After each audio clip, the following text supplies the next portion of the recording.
The boiling reason your lungs share a kill switch with every volcanic lake on Earth. And in Cameroon on August 21, 1986, that switch flipped while 1,800 people slept. They never woke up. No lava, no eruption, no warning, just a lake. A quiet, blue, beautiful lake sitting inside a volcano, and it had been waiting for them for decades. Here's what it was holding.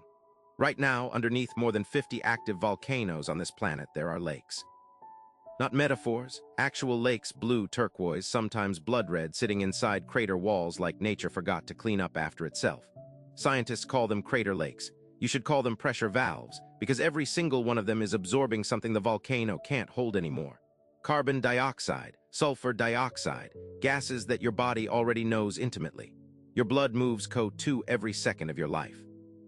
Your lungs are running the same chemistry as a volcanic crater, just at a smaller scale. And the scale is the only thing keeping you alive. Here's what most people don't know. Volcanic lakes don't just sit there. They're stratified, layered. The cold water on top acts like a lid, and underneath that lid, pressure builds not from heat, not from eruption, but from gas.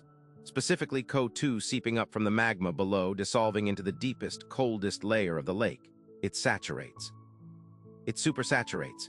It reaches a point where one disturbance, a landslide, a rainstorm, a single underwater current, triggers a limnic eruption. That's not a word you were taught in school, but it's the reason 1,800 people are buried in Cameroon. A limnic eruption is when a lake overturns, all at once. The gas comes out of solution in seconds, the same way a shaken soda bottle explodes when you pop the cap. Except the lake is the bottle, and the countryside is the room. And you cannot outrun what you cannot see. Now here's where it gets stranger. Volcanoes don't hide these lakes by accident. The same geological process that creates a volcanic crater, the collapse, the caldera, the bowl, creates the perfect geometry for trapping gas-saturated water. The walls keep the water contained. The depth keeps the bottom cold enough to hold the CO2 in solution. The volcano is structurally a perfect gas trap. And here's the part that should stop you cold. This isn't rare geology. There are over 600 identified crater lakes worldwide. 600. And fewer than a dozen have early warning sensors installed. The rest are being watched by nobody, sitting, saturating, waiting for the exact wrong moment, a storm, a tremor, a bird landing on the wrong spot. Lake Nyos is the case study, but it's not the only one. Lake Manawan, also in Cameroon, same country, same geology, same invisible mechanism, killed 37 people 2 years earlier in 1984. Scientists didn't connect the two events immediately. The mechanism wasn't fully understood until Nyos happened at scale. 37 people died before anyone recognized what was being hidden inside those hills. And what's being hidden is this: volcanoes are CO2 storage systems. Magma releases carbon dioxide continuously, not just during eruptions, but always as a passive geological exhale. Most of that gas rises through vents and disperses harmlessly. But when a crater lake sits on top of that vent system, the gas doesn't disperse. It dissolves, layer by layer, year by year, decade by decade.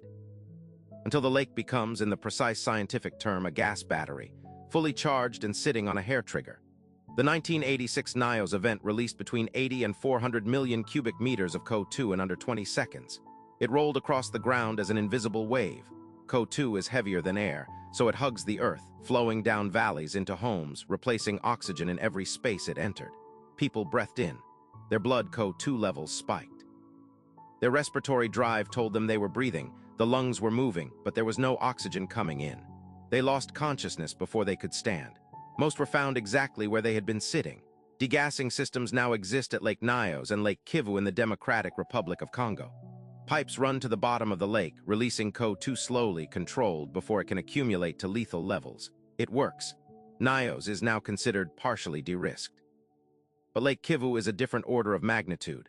Lake Kivu holds an estimated 300 cubic kilometers of CO2 and methane, sitting at the base of one of the most tectonically active regions on the continent, beside 2 million people. The degassing infrastructure is designed to harvest the methane for electricity, which means the solution to the gas battery is to run wires off it and sell the power. The volcano's kill switch is being monetized, and the methane extraction is proceeding slower than the gas is accumulating. So here's what nobody has answered. Lake Kivu's methane layer has been growing for decades. The extraction rate doesn't match the accumulation rate.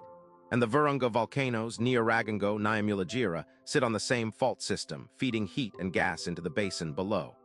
If one of those volcanoes triggers a limnic eruption at Kivu, the CO2 and methane don't roll across a valley. they roll across a city. The lake is still charging, and the last thing those 2 million people will feel is exactly what you feel every time you exhale. The one thing your body has in common with the thing that's been waiting inside the volcano.